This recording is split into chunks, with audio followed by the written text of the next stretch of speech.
বন্ধু যখন বিদেশ থেকে এসে আমাকে কাচ্চি খাওয়ানোর জন্য রেস্টুরেন্টে নিয়ে আসে।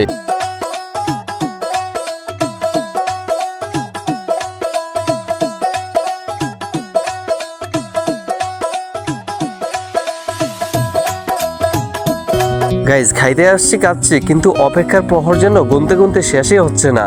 কবে শেষ হবে এই অপেক্ষা? বারে বারে আপন বলতেছে যে একটু অপেক্ষা কর ভাই, ধৈর্য ধরোস না। আমি বলতেছি ভাই খিদাই তো মরে যাচ্ছে, কি অপেক্ষা করবো আর কি ধৈর্য ধরবো, তাড়াতাড়ি বলো রে নিয়ে আসতে। বসে বসে পানি গ্লাস দেখতেছি আর পানি খাইতেছি, কিন্তু কাচ্চি আর খাইতে পারতেছি না। ও মাই গড, কাচ্চি আবার চলে আসছে। কাচ্চি দেখার পরে আমার আর তর্স হইতেছে না। আমি বলতেছি তাড়াতাড়ি স্টার্ট কর না রে মামা, তাড়াতাড়ি খা, তাড়াতাড়ি খা।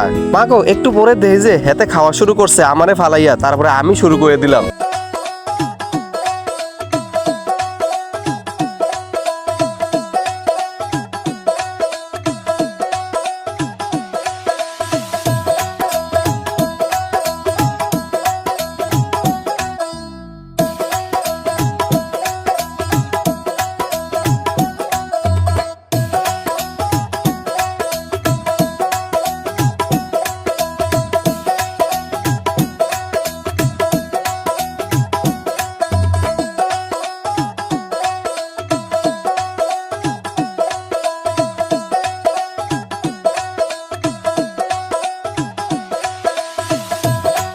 কাচ্চি খাওয়াটাও কইতেছে বিল বলে আমি দিতাম। আরে বেটা বার কর তুই মানি ব্যাগ বার করে বিল দি তাড়াতাড়ি, পরে কান ধরে বিল দেওয়া হয়েছে আমি নিজেই। গাইস ভিডিওটি ভালো লাগলে আপনারা একটা লাইক করবেন। কাচ্চি খাওয়ার ভিডিও দেখতে হলে এখনই সাবস্ক্রাইব করেন চ্যানেলটিকে, এমনকি ভিডিওটিকে বেশি করে শেয়ার করে দেন। আল্লাহ হাফেজ।